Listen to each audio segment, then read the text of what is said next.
Егерде сіз өлімнен кейін де өзінің өмірін жалғастыратын жануарлар жайлы тізім жазғыңыз білгіңіз келсе, онда бұл видеоны сіз көруіңіз қажет. Саламандра ұзақ сөзінің синонимі болып табылады, және де бұл жануарды көбінесе атақты адамдардың өзі бұл жануарға таңғалады және регенеративті жануар екен айтқысы келеді.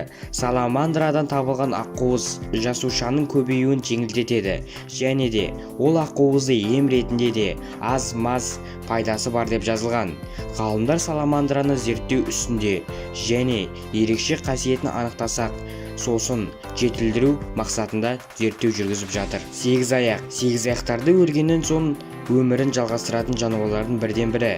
Денесін бөлшектегеннен соң оның организмінен кристалл секілді теңіз суынан да таза тастар табылған, және де ол өлгеннен соң аяғы жансыздануы қиын, және де ғалымдар оның сегізаяқтың аяқтарының кем дегенде 3-4-еуін жансызданбай жатып медицина пайдалануға болады деген тұжырымдама қалыптастырды.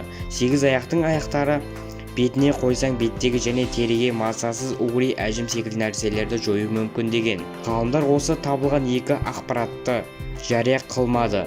Шетел азаматтары білмесін деген ниетпен жасырын түрде ақпарат таратылды. Себебі сегізаяқ саны күрт өзгеруі мүмкін, заңсыз аулауы мүмкін деген оймен.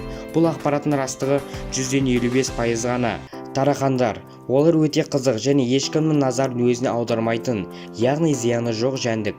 Тарақан аштықтан және адамзат қолынан өлуі мүмкін, ал басқалай оның өмірі қыл үстіне тұрарлықтай жағдайлар байқалмайды.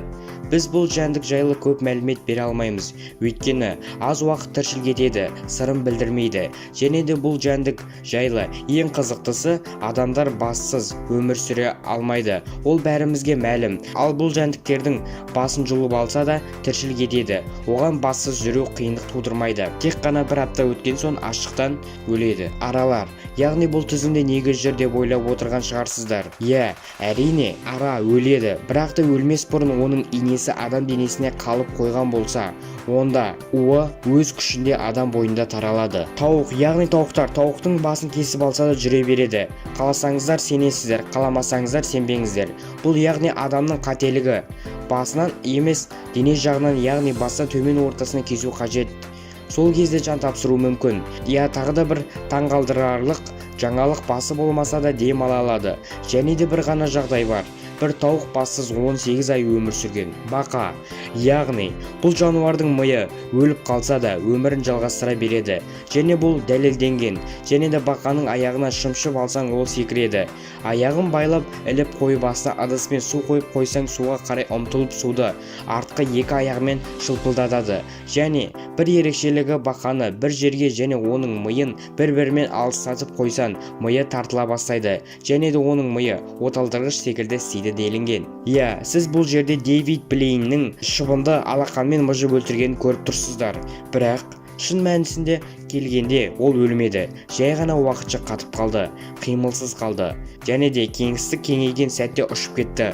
Шыбындар ары кетсе бассыз 1-2 күн ғана өмір сүре алады. Сонымен достар, сіздермен бірге болған Жел каналы келесі қызықты мәліметімізде көріскенше.